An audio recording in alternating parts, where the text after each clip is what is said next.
اعوذ باللہ من الشیطان الرجیم، بسم اللہ الرحمن الرحیم، السلام علیکم۔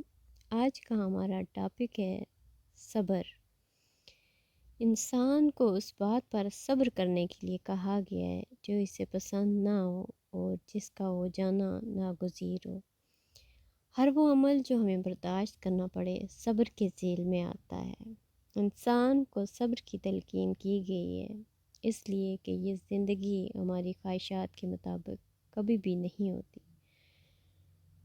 جہاں ہمیں ہماری پسند کی چیز میسر نہ آئے وہاں صبر کام آتا ہے۔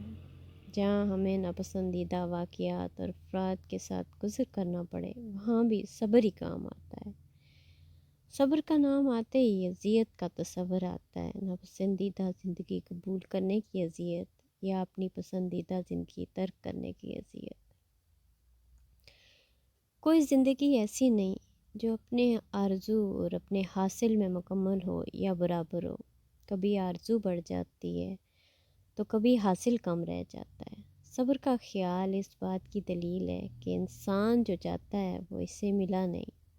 انسان محنت کرتا ہے، کوشش کرتا ہے، مجاہدہ، ریاضت، عبادت کرتا ہے کہ زندگی اطمینان اور آرام سے گزرے اور مابعد حیات کے بھی خطرات نہ رہے۔ لیکن زندگی بہت عجیب ہے۔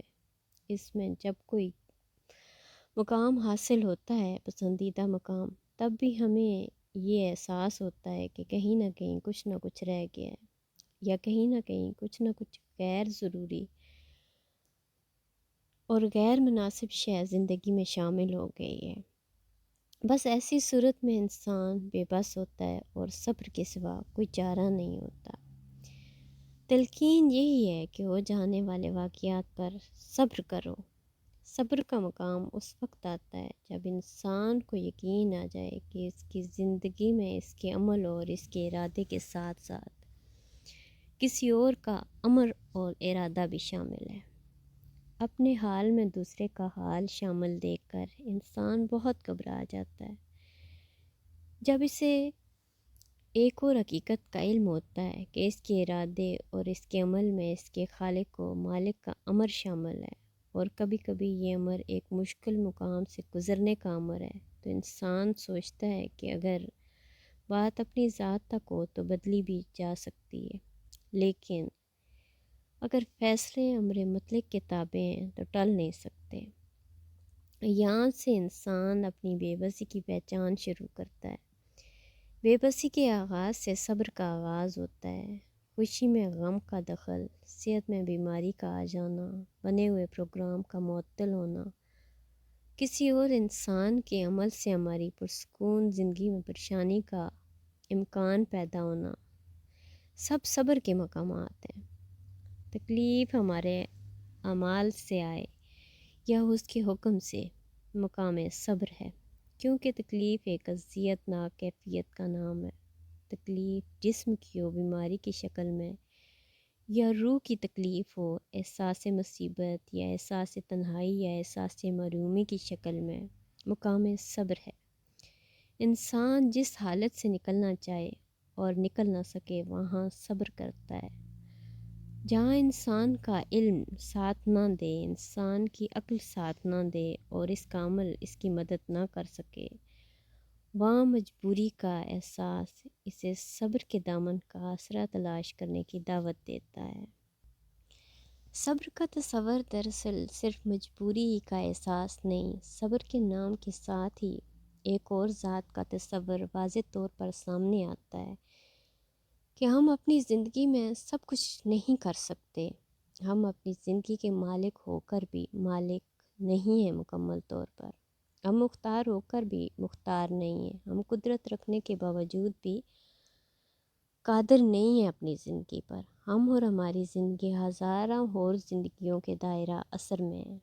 ہم اور ہماری زندگی ایک اور ذات کے ارادے کے تابع ہے اور وہ ذات مطلق ہے اور اس کا امر غالب ہے۔ وہ ذات چاہے تو ہمارے مرتبے عذاب بنا دے اور چاہے تو ہماری غریب الوطنی کو سرفرازیاں عطا کر دے۔ وہ ذات یتیموں کو پیغمبر بنا دے، وہ چاہے تو مسکینوں کو مملکت عطا کر دے۔ اس ذات کا امر اور عمل اٹل ہے، اور اس کے فیصلے آخری ہیں، اور اس کے حکم کتابیں وہی ذات ہے جو انسان کو بار بار حکم فرماتی ہے کہ صبر کرو، یعنی اپنی زندگی میں میرے حکم سے پیدا ہونے والے حال کو سمجھنے سے پہلے تسلیم کر لو۔ جو سمجھ میں نہ آ سکے اس پر صبر کرو، اور جو سمجھ میں آئے اس پر مزید غور کرو۔ صبر کی منزل بہت مشکل منزل ہے، فکر میں ایک بلند مقام ہے صبر کا، اور وہ صبر کرنے والوں کے ساتھ ہے۔ یہی انسان کی عظمت کا راز ہے کہ انسان کی تسلیم و رضا کا روشن باب، انسان کی انسانیت کا عرفہ مقام، کہ وہ سمجھ لے کہ تکلیف دینے والا ہی راحت جان ہے۔ یہ زندگی اسی کی دی ہوئی ہے، اس کے حکم کی منتظر ہے، وجود اس کا بنایا ہوا اسی کے امر کے تابع ہے۔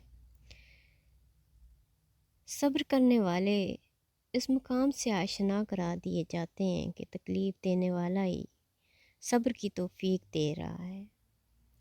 تمام واصلین حق صبر کی وادیوں سے تسلیم و رضا کے ساتھ گزر کر سجدہ شکر تک پہنچے ہیں۔ یہی شان عبودیت ہے کہ انسان کا وجود تیروں سے چھلنی ہو، دل یادوں سے زخمی ہو، اور سر نیاز سجدہ میں ہو کہ اے خالق، مجھے صبر استقامت کی منزلیں عطا کرنے والے، مجھے تسلیم و رضا کی معراج عطا کرنے والے، تیرا شکر ہے جس نے ہمیں تاج تسلیم و رضا بنا کر اہل دنیا کے لیے ہمارے صبر کا ذکر ہی باعث تسکین روح و دل بنایا۔ بے کسی کی داستان بننے والے امام علی مقام علیہ السلام بے کسوں کے لیے چارہ ساز ہیں۔ یہ داستان اہل علم کے لیے نہیں، اہل نظر کا مقام ہے، اور اہل صبر کے لیے، اہل شکر کے لیے، ان کے لیے جو ہر حال میں راضی رہتے ہیں۔ مقامات صبر کو مقامات شکر بنانا خوش نصیبوں کا کام ہے۔ ایسی خوش نصیبی کہ زمین والے ان کی تکلیف پر اظہار غم کریں، اور آسمان والے ان پر سلام بھیجیں۔ صبر والوں کی شان نرالی ہے، اور ان کا ایمان قوی ہے، ان کے درجات بہت بلند ہیں، اور ان کے جسم پر پیوند کے لباس ہیں، اور ان کے در پر جبرائیل علیہ السلام جیسے غلام ہیں۔ اللہ صبر کرنے والوں کے ساتھ ہے ہمیشہ ہمیشہ کے لیے۔ اللہ تعالیٰ ہم سب کو صبر و شکر کی توفیق عطا فرمائے۔ اللہ آپ سب کو اپنی حفظ و ایمان میں رکھے۔ اللہ حافظ، فی امان اللہ۔